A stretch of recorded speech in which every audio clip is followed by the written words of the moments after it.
नमस्कार मित्रों। तो आज हम लोग पढ़ेंगे पैसिवाइज ऑफ मॉडल्स, यानी मॉडल्स का पैसिवाइज कैसे बनाते हैं, यही आप आज जानेंगे इस वीडियो में। तो चलिए शुरू करते हैं आज का पहला टेंस। पहला टेंस है मुझे भेजा जा सकता है। मुझे भेजा जा सकता है कभी भी आता है क्रिया में, अगर लास्ट में आता है वाक्य के अंत में सकता है सकती है तो उसके साथ हम लोग सहायक क्रिया कैन का प्रयोग करते हैं। कैन का प्रयोग करते हैं, लेकिन अगर पैसिवाइज में आ जाए मुझे भेजा जा सकता है तब क्या करेंगे, कैन के साथ एक बी जुड़ जाता है। कैन के साथ एक बी जुड़ जाता है। और देखिए पहचानना कैसे है वाक्य को कि क्या यह पैसिवाइज है या नहीं।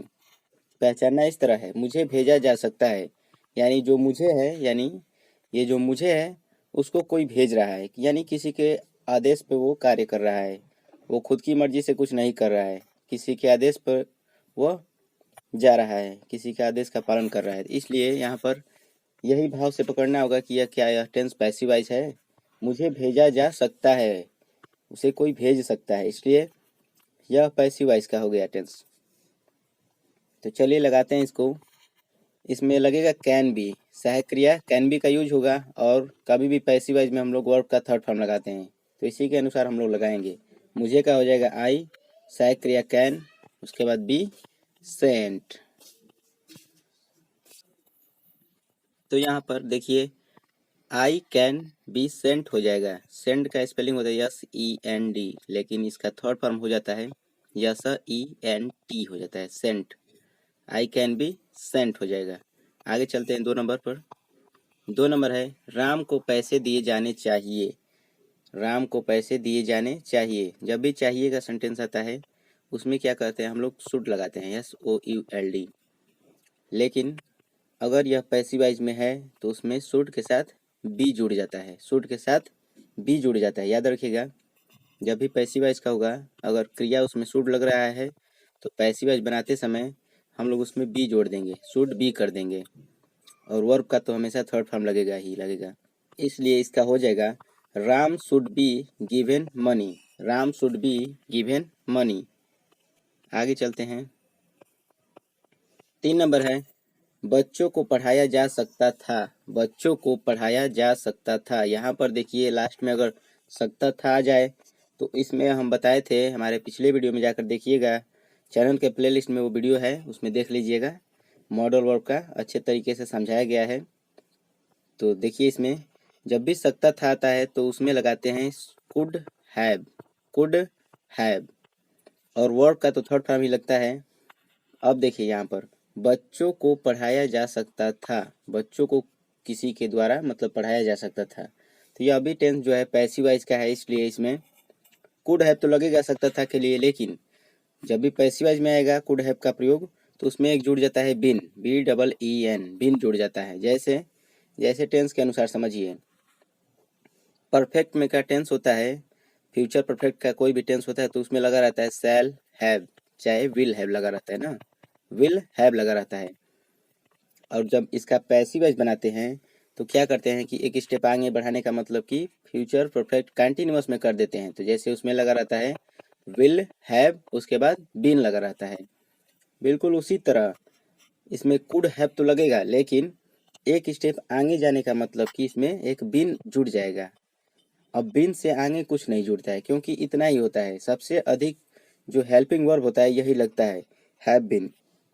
यही सबसे मतलब बड़ा क्रिया होता है, अब इससे बड़ा क्रिया नहीं होता है। तो इसलिए कुड हैव है तो हम लोग उसमें बीन लगा देंगे, और वर्ब का तो थर्ड फॉर्म ही लगेगा। तो इसलिए इसी आधार पे हम लोग लगाते हैं। बच्चे को पढ़ाया जा सकता है, तो बच्चों है यानी ज़्यादा बच्चे, चिल्ड्रेन। चिल्ड्रेन के साथ could have been, could have been साथ ही लगेगा। अगर निगेटिव रहता तो यहाँ पर नॉट लगता, लेकिन यहाँ कुछ नहीं है, कुड हैव बीन। उसके बाद पढ़ाना का होता है टीच, लेकिन थर्ड रूप इसका टॉट होता है, TAUGHT, याद रखिएगा, टॉट। ठीक है, तो इसका हो गया children could have been taught. आगे देखते हैं 4 नंबर, तुम्हें पटना भेजा जाना चाहिए था। तुम्हें पटना भेजा जाना चाहिए था। अब यहाँ पर समझिए सहायक क्रिया। सहायक क्रिया क्या लगता है, मॉडल वर्क में अधिकतर फंसता है सहायक क्रिया। शुड बी लगेगा कि शुड लगेगा, कुड लगेगा, कैन लगेगा, क्या लगेगा। तो उसी को सबसे पहले समझिए, फिर उसके बाद पैसिव वॉइस बनाते समय एक स्टेप आगे कर देंगे उसका। तो देखिए यहाँ पर था भी आया है, चाहिए भी आया है। तो चाहिए के लिए हम लोग क्या लगाते हैं? चाहिए के लिए लगाते हैं शुड। अभी ऊपर हमने देखा, चाहिए के लिए लगाते हैं शुड। उसके बाद जब भी था आता है, सकता था, तो उसमें क्या लगाते थे?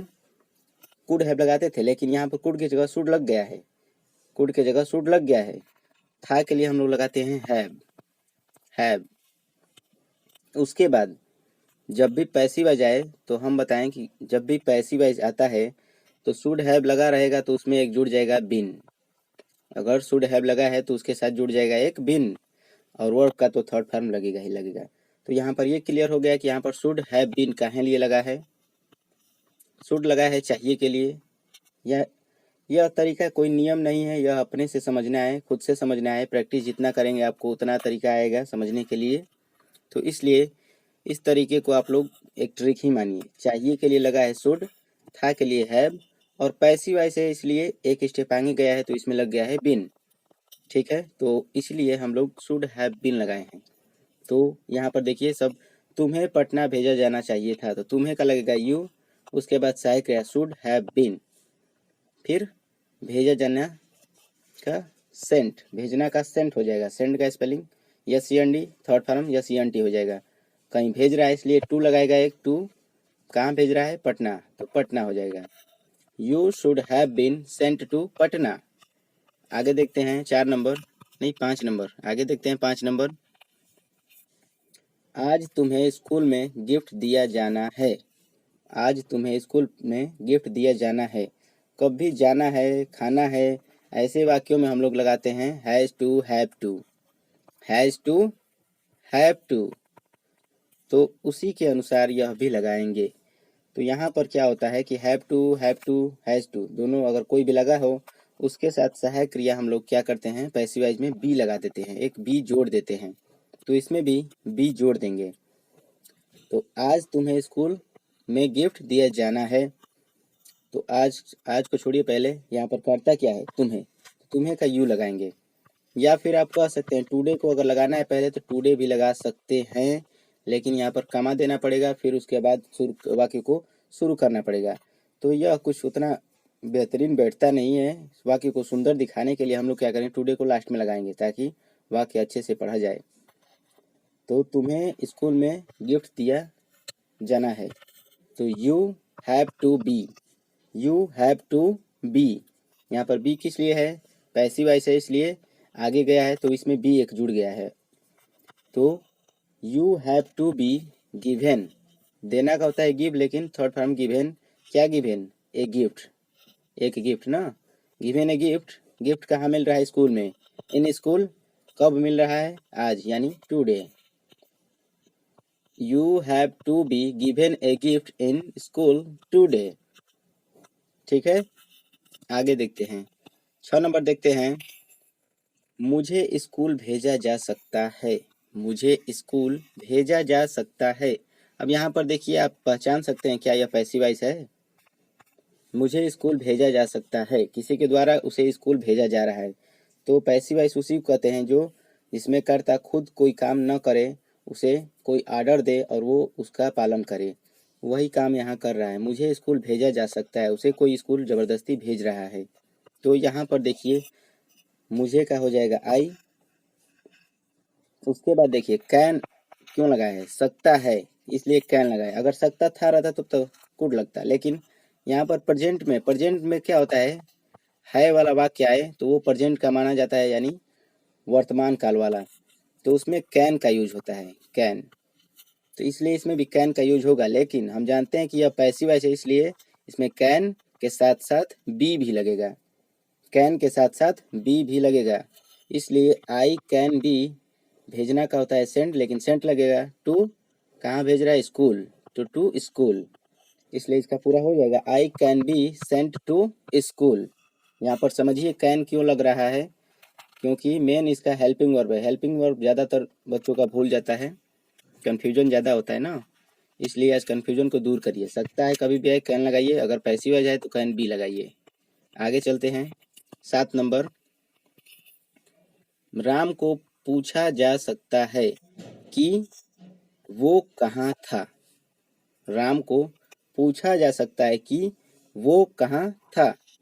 तो यहाँ पर देखिए दो वाक्य है, एक तो प्रेजेंट वाक्य में है, प्रेजेंट के वाक्य में क्योंकि यहाँ पर सकता है आ गया है, और एक है था यानी कि पास्ट में चला गया है। तो यहाँ पर देखिए राम को पूछा जा सकता था, किसी के द्वारा राम को कोई पूछ रहा है, तो यहाँ पर ये तो पैसिव वॉइस का है। राम को पूछा जा सकता है, सॉरी यहाँ पर है, इसलिए राम को कोई दूसरा पूछ रहा है, राम खुद नहीं चला गया, कोई पूछ रहा है उसे ना, तो इसलिए यह पैसिव वॉइस है, इसलिए इसमें कैन के साथ बी लगाएंगे। कैन क्यों लगाएंगे, सकता है इसलिए हम लोग कैन लगाएंगे, और कैन के साथ पैसिव वॉइस है इसलिए इसमें बी जोड़ देंगे, पैसिव वॉइस के लिए बी जोड़ देंगे। तो राम कैन बी आस्क का होता है, ईडी जुड़ जाएगा तो वो थर्ड रूप हो जाता है, तीसरा रूप यानी third form, asked. Ram can be asked. अब यहाँ पर देखिए की के लिए हम लोग लगाते थे दैट, लेकिन यहाँ पर कहाँ आ गया है, डबल इंट्रोगेटिव। तो कभी भी डबल इंट्रोगेटिव ऐसे वाक्यों में आ जाए तो दैट के स्थान पे वह डबल इंट्रोगेटिव वाक्य ही लग जाता है।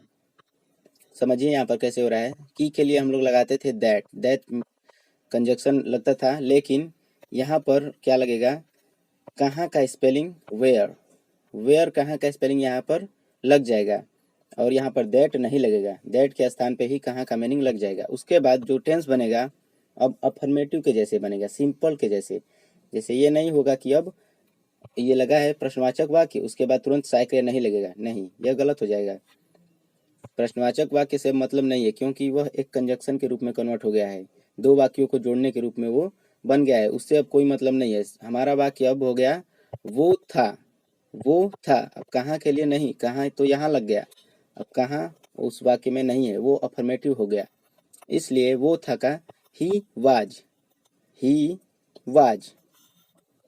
यहाँ पर ही प्रोनाउन हो गया है और वाज सहायक क्रिया इसका हो गया है, ही वाज। समझिए फिर से, Ram can be asked, Ram को पूछा जा सकता है, राम कैन बी आस्क्ड। और यहाँ पर कहाँ का मीनिंग पहले लगाया गया है, तो की का भी हो गया है, की का दैट लगता है, लेकिन दैट के स्थान पे वेयर लगेगा, वेयर ही वाज। आगे देखते हैं 8 नंबर, भाई को बुलाया जाना चाहिए, भाई को बुलाया जाना चाहिए।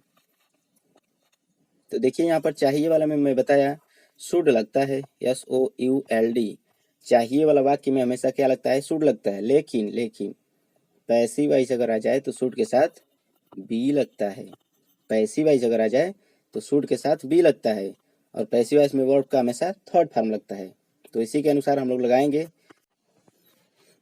तो यहाँ पर देखिए भाई को बुलाया जाना चाहिए, भाई को किसी के द्वारा वो बुला रहा है, भाई खुद नहीं आ रहा है, किसी के द्वारा वो बुला रहा है, इसलिए पैसिव वॉइस है, तो इसीलिए इसमें शुड के साथ बी भी लगेगा, शुड के साथ बी भी लगेगा।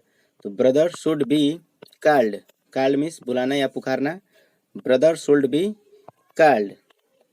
ओके, आगे देखते हैं 9 नंबर, तुम्हें किताब दी जानी है, तुम्हें किताब दी जानी है। जब भी जानी है, जाना है, खाना है, ऐसे वाक्य में हम लोग लगाते हैं हैव टू या हैज टू, मतलब कि सहायक क्रिया के साथ एक टू जुड़ा रहता है, इसमें टू जुड़ा रहता है इसमें, ठीक है। और जब भी यह पैसिव वॉइस में जाए तो उसके साथ एक बी जुड़ जाता है, यह याद रखिएगा, जब भी पैसिव वॉइस में जाए तो इसके साथ एक बी जुड़ जाता है। तुम्हें किताब दी जानी है, तो जो करता है उसे कोई किताब दे रहा है, वो किताब खुद नहीं ले रहा है, उसे कोई किताब दे रहा है, इसलिए पैसिव वॉइस में है। तो यहाँ पर देखिए लगाएंगे कर्ता के अनुसार सहायक क्रिया, तो तुम्हें का हो जाएगा यू एक बहुवचन करता है, उसके साथ हम लोग हैव लगाएंगे, हैव टू, क्योंकि हमें पता है कि यह पैसिव वॉइस है इसलिए इसमें बी भी लगेगा, तो यू हैव टू बी, देना का होता है गिव, लेकिन थर्ड फॉर्म होता है गिवन, क्या दे रहा है, किताब, a book, you have to be given a book. आगे देखते हैं 10 नंबर, उसे डांटा जाना चाहिए था, उसे डांटा जाना चाहिए था। इसमें समझिए चाहिए के लिए हम लोग लगाएंगे पहले तो इसमें शुड, SHOULD शुड, था के लिए लगाएंगे हैव। अब देखिए क्या यह टेंस पैसिव वॉइस में है, उसे डांटा जाना चाहिए था, जी हाँ बिल्कुल, यह पैसिव वॉइस है, उसे डांटा जाना चाहिए था। कोई उसे डटवा रहा है, यानी कोई उसे बोली सुनवा रहा है, इसलिए उसे डांटा जाना चाहिए था एक पैसिव वॉइस है। तो जब भी शुड हैव लगेगा तो पैसिव वॉइस जब है तो इसमें बीन भी लग जाएगा। शुड हैव के साथ हमेशा बीन जोड़ना है पैसिव वॉइस में, याद रखिएगा, शुड हैव के साथ हमेशा बीन जोड़ना है पैसिव वॉइस में। तो उसे डांटा जाना चाहिए था, तो he should have been, he should have been. डांटना का होता है स्कॉल्ड, SCOLD, स्कॉल्ड, लेकिन थर्ड फॉर्म लगेगा क्योंकि पैसिव वॉइस है, तो scolded, he should have been scolded.